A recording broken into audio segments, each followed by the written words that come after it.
Mwongeye kwirirwa abakunzi ba radio televiziyo Nuru ya Mashariki ivugira ku muyoboro wa YouTube. Tubazaniye amakuru y'uyu mugoroba wo kwa 18 z'ukwezi kwa 4 2025. Kuri mikro muri hamwe na Sentama.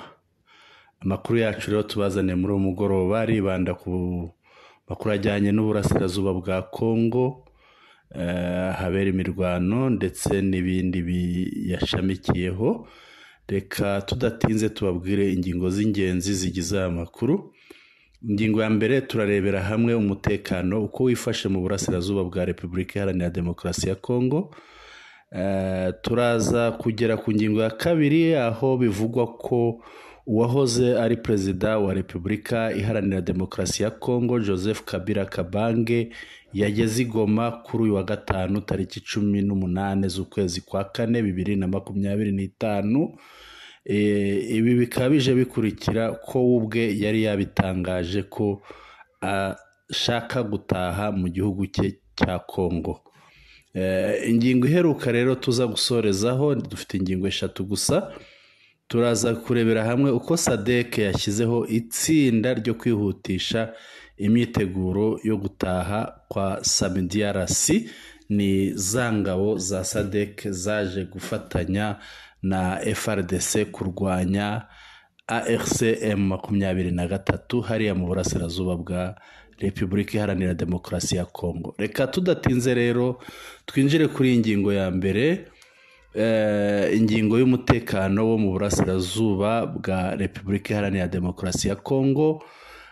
Makuru dufite twabonye uyu munsi nuko Perezida Tshisekedi amaze kumvikana n'umuyobozi w'abacanshuro bakomoka hariya muri Amerika, ahantu bita muri Florida, ngira ngo umuyobozi w'uyu mutwe w'abacanshuro akaba yitwa Eric Prince, ariko mu cyongereza ubwo ni Prince, Eric Prince. Uyu rero bakaba baramaze kumvikana, bakaba uyu mutwe ni umutwe n'ubundi wa Blackwater, bakaba bagiye kuza kurinda ibirombe by'amabuye y'agaciro hariya muri Repubulika Iharanira Demokarasi ya Kongo. Ibi ngibi bikaba bikozwe mu gihe barimo babona ko AFC M23, ishami rya gisirikare rya AFC M23, ririmo kurushaho gusatira ibice byinshi bikungahaye ku mabuye y'agaciro. Aha twavuga nko muri Katanga, iriya ntara yitwaga Shaba ya kera, bakaba barayigabanyijemo intara zigera kuri 5. Ahangaha rero ubwo AFC M23 irimo kumanuka muri Fizi yerekeza epfo za Karemi ubugeze muri Katanga. Urumva ko hariya ni ahantu hakungahaye ku mabuye y'agaciro.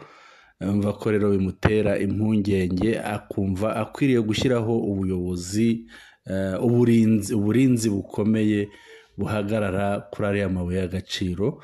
Saho gusa ngira ngo mu bihe bishize Warikare yari yafashwe, uretse ko ARCM 23 baje gusubira inyuma mu rwego rwo korohereza imishyikirano, ibiganiro by'amahoro. Kandi kariya gace ni agace gakungahaye ku mabuye y'agaciro. Kuba rero bari hafi ya hariya, hari n'impungenge ko bashobora kwinjira no muri Kisangani.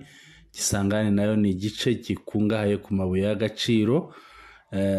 Ibyo byose rero bikaba bitera Tshisekedi gushyiraho uburinzi burinda ibirombe by'amabuye y'agaciro. Kaba ari uburinzi bugiye gukorwa n'aba bacanshuro b'Abanyamerika bayobowe na Eric Prince. Ikindi tugarukaho kijyanye n'umutekano mu burasirazuba bwa Repubulika Iharanira Demokarasi ya Kongo. Twerekeze Baraka ni umujyi, ni centre iri hafi ku kiyaga cya Tanganyika, hariya muri kiriya cyerekezo urenze Uvira. Ahangaha imitwe y'Abawazalendo, bariya bita Abawazalendo, iriya mitwe ifatanya na FRDC, ikaba irimo kuri Koroza. Batangiye kurwana hagati yabo, hakaba hari abamaze gupfa batagira ingano, baba abarwanyi cyangwa se n'abasivile. Ikindi kiriho hariya ni uko mu ishyamba ry'ibirunga, ngira ngo no mu makuru yacu ubushize twarabivuze, bigiye kuba ibyumweru bibiri AFCM 23 irimo guhashya FRDC, FDLR, Wazalendo batsinzwe muri Goma bakabura uko bahunga bakagumamo hariya hagati.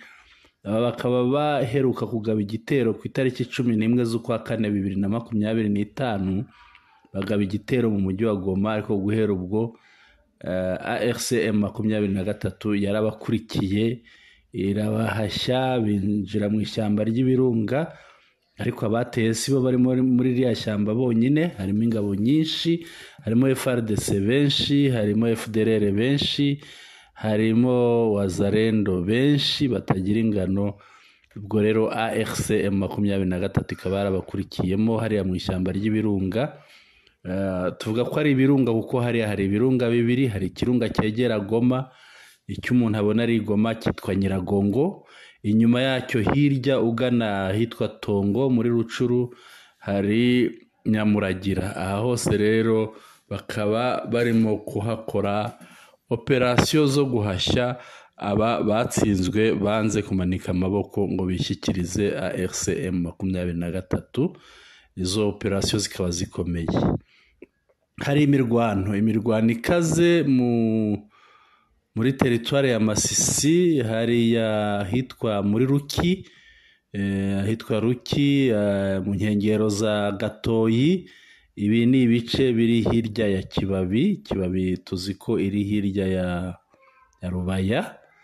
Ahangaha rero hakaba hari imirwano itoroshye, ntabwo yoroshye, ndetse iraza gufata indi ntera kuko buri wese arimo gukomeza ibirindiro hariya.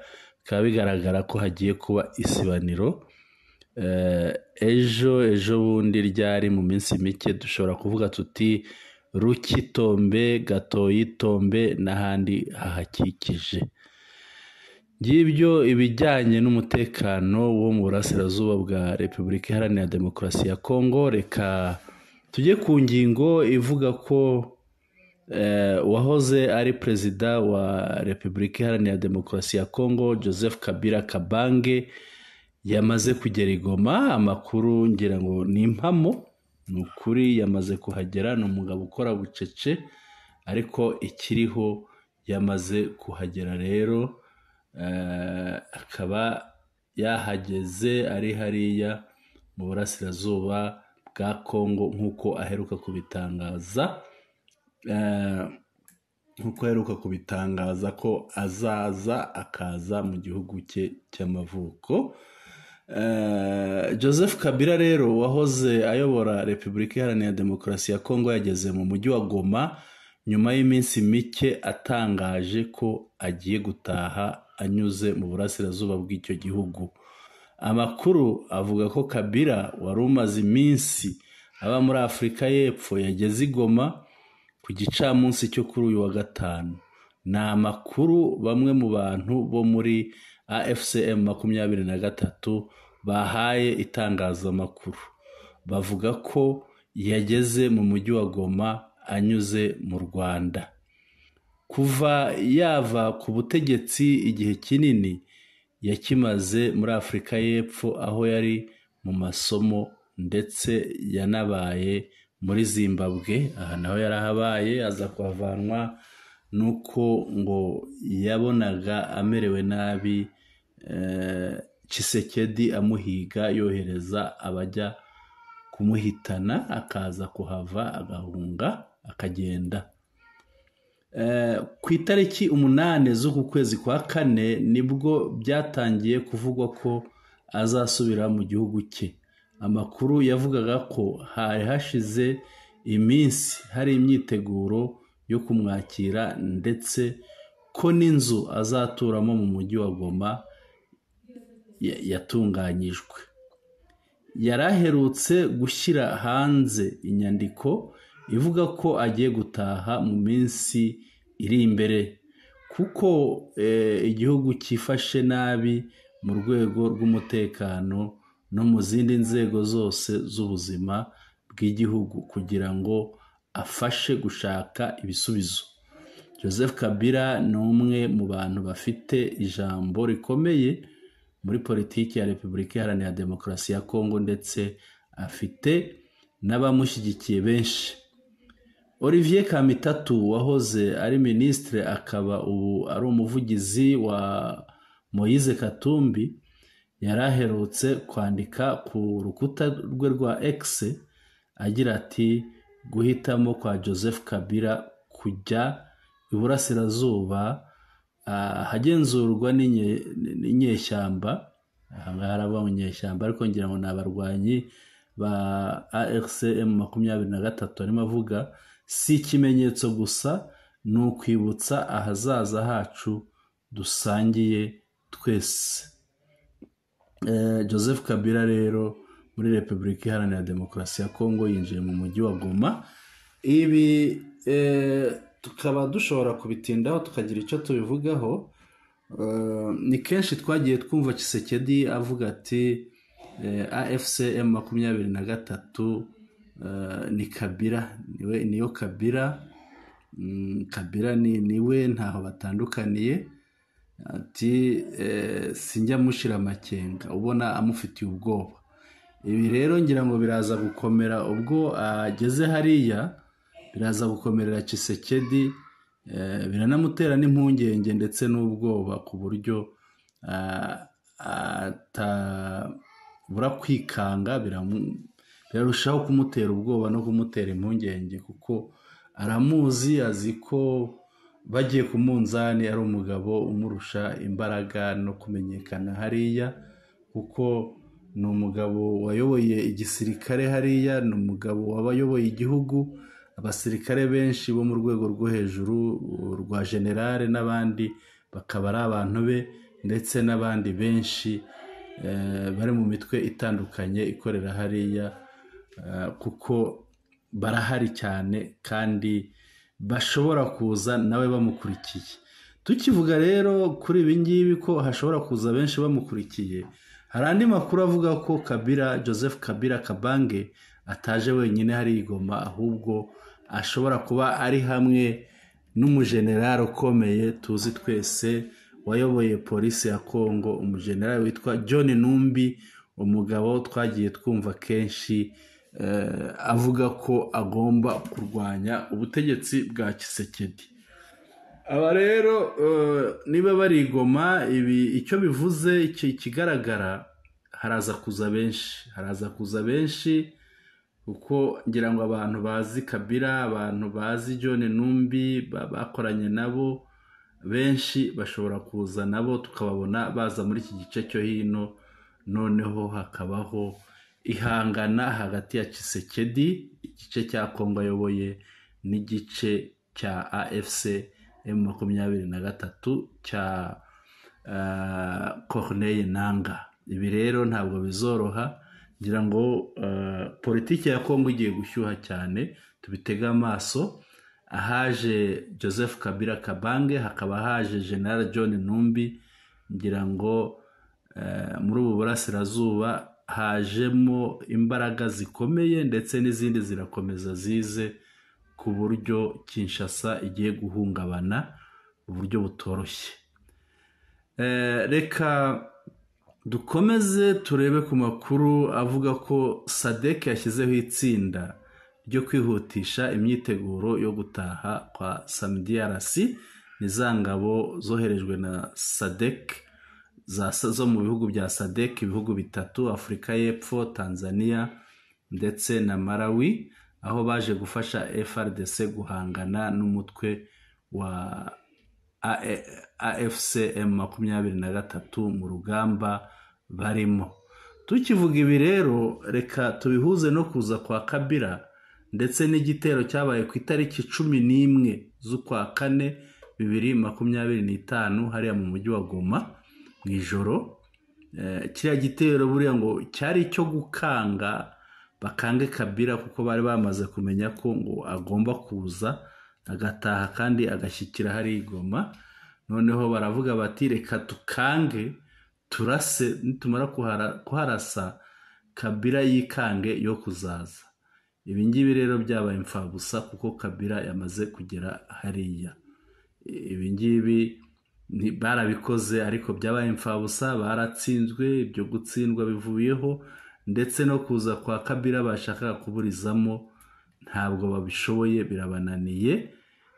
Ibi ngibi bigaragaza ko Kinshasa irimo kugenda irushaho gutsindwa ruriya rugamba ihanganyemo n'umutwe wa AFCM 23. Tubitega amaso ubwo tuzabireba. Hariya rero ahangaha twavuga tuti SADC yashyizeho uburyo bwo kwihutisha igikorwa. Ikigaragara tuza kubona nuko SADC ingabo zayo zasinye, kuvuga za etat major z'ibi bihugu, zasinye imyanzuro zihuriyeho na AFCM 23. Icyo gihe yari hagarariwe n'umuyobozi w'ingabo za AFCM 23 General Sultan Makenga. Umushyikirano imyanzuro bayisinyira i Goma, bagombaga gutaha banyuze buririye indege ku kibuga cy'indege cya Goma, ariko babanje kugisana. Ibi ngibi rero bitewe n'uko basinye imyanzuro ya nyirarureshwa ya Nikize itarimo ukuri, kuko ntabwo ibyo basinye ntabwo babyemera. Ikigaragara ntabwo babyemera kuko basinyaga ko batashobora kongera kugira ibindi bikorwa bya gisirikare bakora, ahubwo bagiye gusana ikibuga cy'indege bagataha, bakanatahana ibikoresho byabo bya gisirikare. Ahangaha rero cyagaragaye kuva bagize ukuboko muri kiriya gitero, byagaragaye ko iriya myanzuro basinyanye na AFCM 23 nta gaciro bayihaye. Ibi bikaba bituma bamaze guhindura, nta bantu badahagarara ku ijambo rimwe. Ikigaragara bamaze guhindura, biravuga ko basabye u Rwanda kandi rushobora kuba rwabemereye inzira yo guca mu Rwanda bakagenda iy'ubutaka bakinjira muri Tanzania. Mu makuru yacu yo mu gihe gishize twabivuzeho, aho bazajya hariya mu gihugu cya Tanzania bagahurira ahitwa Chato. Biravugwa ko amakuru ahari aravuga ko bashobora guhurira Chato, noneho buri gihugu kikajya gitwara ingabo zacyo. Ariko amakuru ahari aranyuranye, bo barabivuga batyo, ariko andi makuru akavuga ko bashobora guhurira Chato, ahubwo noneho bakajya bava muri Tanzania bambuka i Burundi, aho bazajya bambuka bafata hakuno muri Kongo mu gice kigenzurwa na guverinoma ya Kinshasa, noneho bagatangiza urundi rugamba rushya, kuko babona urugamba barwanye muri Kivu y'Amajyaruguru ndetse na kariya gace ka Kivu y'Amajyepfo bambuwe rwabakojeje isoni. Barashaka kwikura mu kimwaro ngo bagatangiza urugamba rushya bavuye Chato, noneho bakitegurirayo bakajya bambuka bakava Tanzania bakinjira i Burundi, bakinjira muri Kongo harinzwe na leta ya Kinshasa, noneho bagatangirira imirwano aho ngaho. Nuko nguko babitegura, niko andi makuru atubwira. Tubitega amaso ubwo igihe kizabitwereka. SADC yashyizeho itsinda rero ryihutisha imyiteguro yo gutaha kw'ingabo zayo ziri muri Repubulika Iharanira Demokarasi ya Kongo. Umugaba mukuru w'ingabo za Afurika y'Epfo General Razani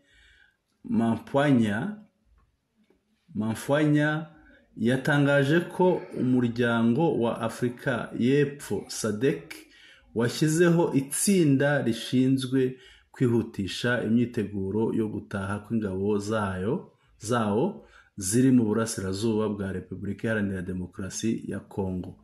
Mu kiganiro n'umunyamakuru wa SABC News, ni igitangazamakuru cyo muri Afurika y'Epfo, General Mamfwanya yasobanuye ko iri tsinda ryashyiriweho mu nama yahuje abagaba bakuru b'ingabo za Afurika y'Epfo, Tanzania na Malawi, yabereye i Dar es Salaam tariki 11 Mata 2025. Yagize ati kuwa gatanu habaye inama y'abagaba bakuru b'ingabo yabereye i Dar es Salaam. Iyo nama yanzuye ko hajyaho itsinda tekiniki ubu niryo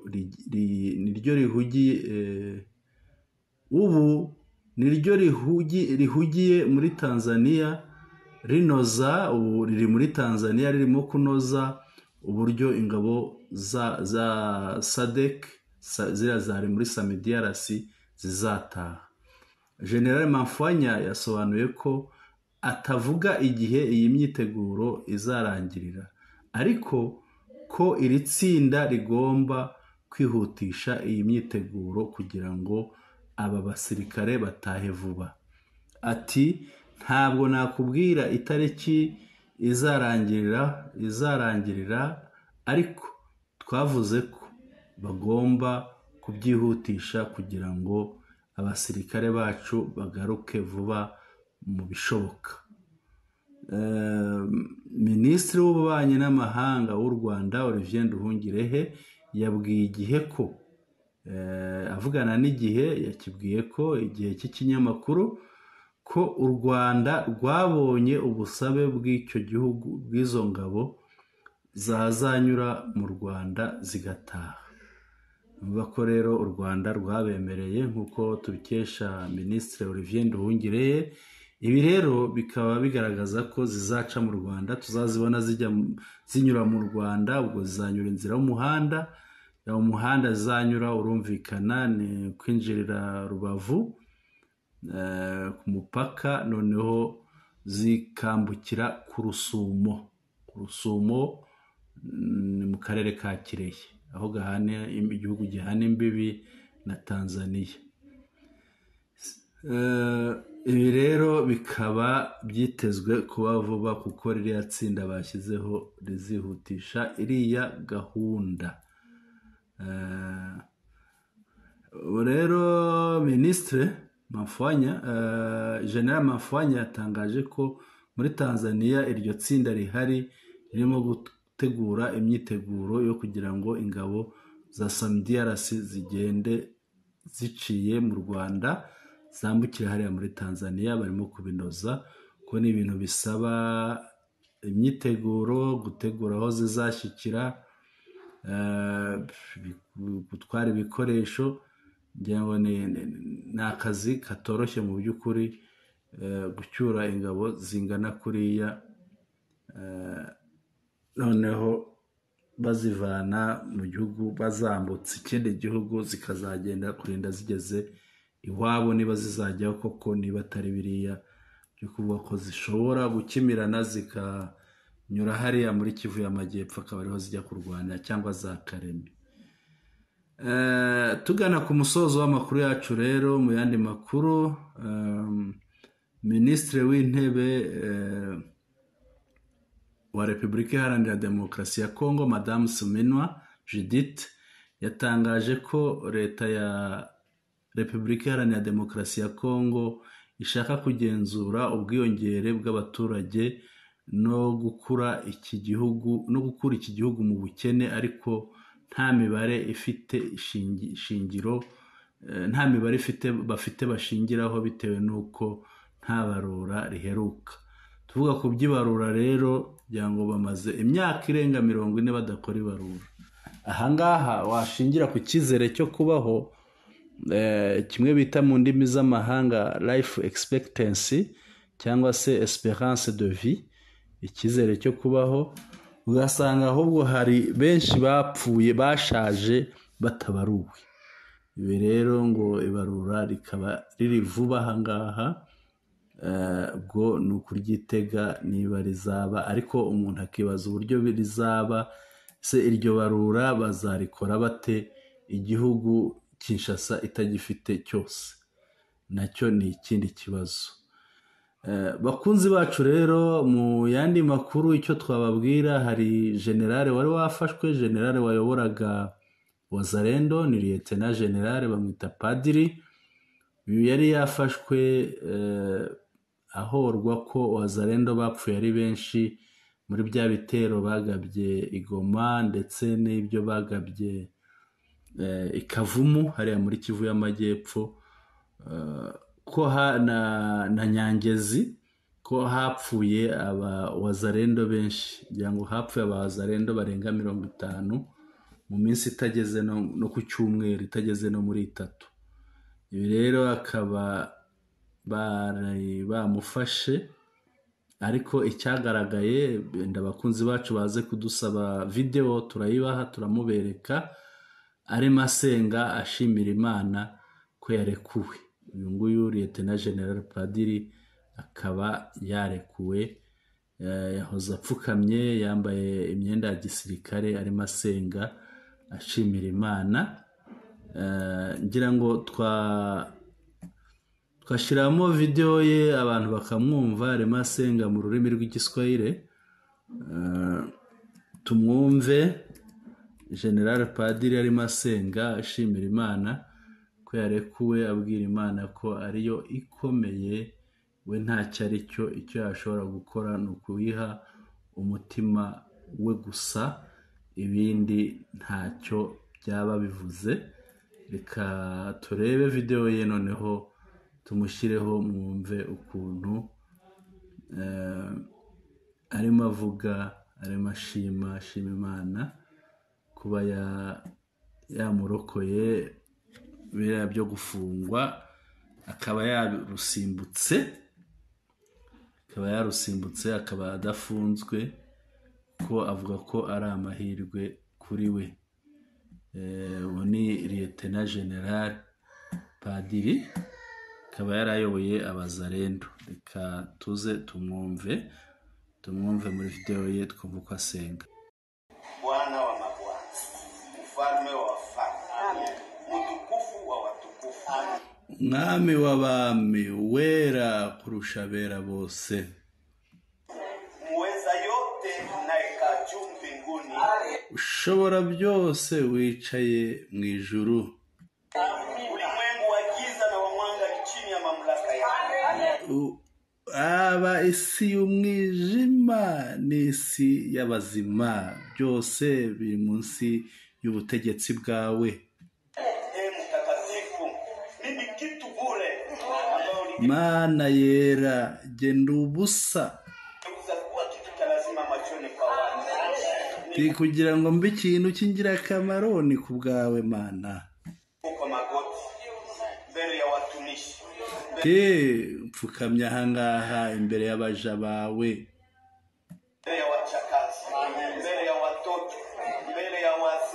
imbere y'abaja n'abajakazi bawe, imbere y'abasaza, imbere y'abana baje ahangaha kunsabira.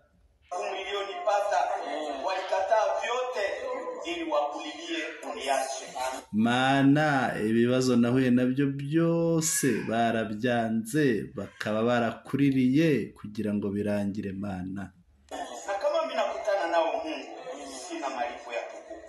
Kandi Mana, kuba mpuye nawe nta kiguzi kindi nakwishyura. Yaba byashobokaga witwarira umutima wanjye, nkoreshe mbe igikoresho cyawe.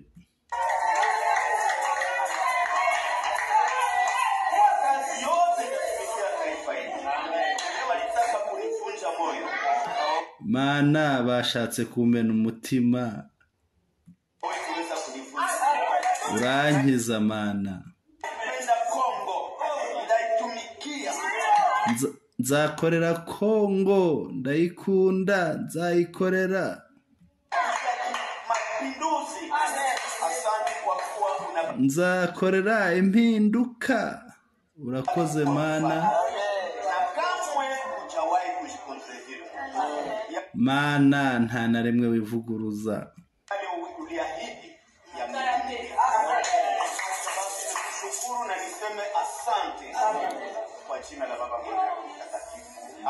Urakoze Data, mu izina ryawe ryera, amena.